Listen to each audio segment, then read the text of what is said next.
আসসালামু আলাইকুম। প্রিয় দর্শক, সবাই কেমন আছেন? পবিত্র মাহে রমজান উপলক্ষে আজকে আমি একটি নতুন ভিডিও নিয়ে আসছি আপনাদের সামনে।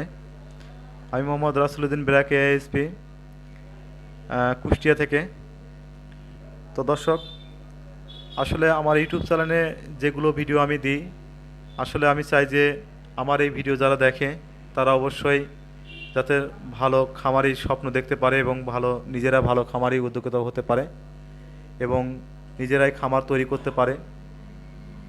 আর বিভিন্ন খামারি কিভাবে তৈরি করবে এবং কোন গরুগুলো তারা কিনবে এবং কোন গরু আসলে তারা কিভাবে গরুকে লালন পালন করবে এবং প্লাস গরুকে আসলে কোন গরুর মধ্যে কোন সিমেন্স দিবেন এবং কিভাবে ডেলিভারি করবেন, আনুষঙ্গিক বিষয়ে সমস্ত কিছু তথ্য আসলে আমি আমার এই খামারি গল্পেতে আসলে নিয়ে আসার চেষ্টা করি আপনাদের জন্য। তো দর্শক, আজকে প্রতিবার মতো আমি আবারও আসছি কুষ্টিয়া জেলা কুমারখালী থানা বাগবাড়িয়া গ্রামে আপনার মোমিন শেখের বাসায়। আসলে আজকের ভিডিওর মূল উদ্দেশ্য হচ্ছে দেশীয় গরুর মধ্য থেকে আসলে ফ্রিজিয়ান গরু তৈরি করা আসলে কি সম্ভব। তো দর্শক, আজকের ভিডিওর মাধ্যমে আমি আপনাদেরকে দেখাবো আসলে কিভাবে আপনার দেশীয় গরুর মধ্যে থেকে অরিজিনাল ফ্রিজিয়ান বাচ্চা পেতে পারেন। তো দর্শক, আমি আসলে এই যে গাভীটা দেখতে পাচ্ছেন, এই গাভীটা আসলে একটি দেশীয় গরুর মধ্যে আমি দিয়েছিলাম আমার ব্র্যাকের সিমেন্স 100% সিমেন্স।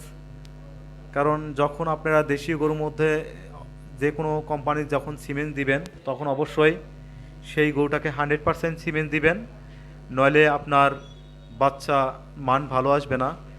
যেহেতু ও মা দেশি, আর আপনি যদি একদমই আবার নর্মাল সিমেন্স ব্যবহার করেন তাহলে তো কোনো পার্সেন্টেজ আসবে না।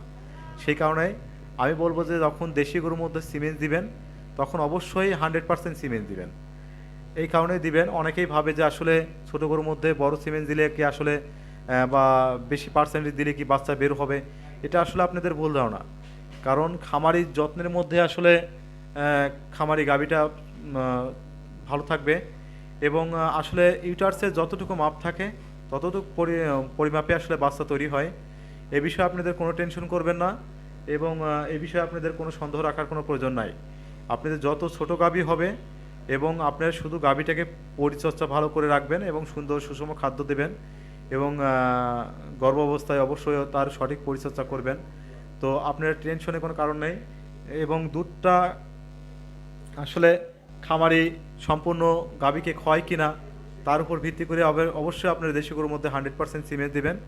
তাহলে আমাদের দেশীয় আবহাওয়ার সাথে এই বাচ্চাটা ভালো খাপ খাবে এবং বাচ্চাটা সুন্দরভাবে তৈরি হবে এবং আমাদের দেশীয় গাভীর মধ্য থেকে আসলে আমরা ভালো বাচ্চা আশা করতে পারবো। তো দর্শক, আপনারা দেখতেই পাচ্ছেন স্ক্রিনের সামনে যে আসলে যে গাভীটা আপনারা দেখতে পাচ্ছেন খামারি নিয়ে দাঁড়িয়ে আছে, এই গাভীটা আসলে আমি দেশি গরুর মধ্যে দিয়েছিলাম। আসলে এই গাভীটার দুধের এভারেজ আসছে হচ্ছে আপনার 10 কেজি সর্বোচ্চ।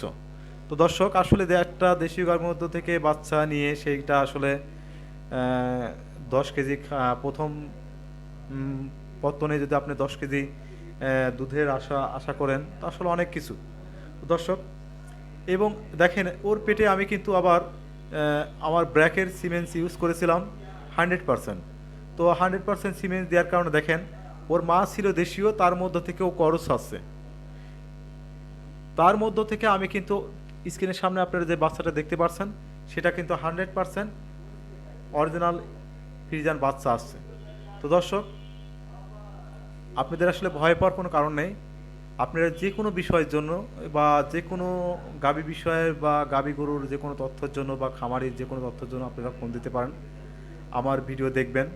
আমি আসলে আপনাদেরকে চেষ্টা করব সব সময় এরকম মানে প্রান্তিক খামার থেকে যারা আসলে উঠে এসেছেন তাদেরকে দেখানোর জন্য। দর্শক, আমি আজকে এই বাড়িতে আসছিলাম।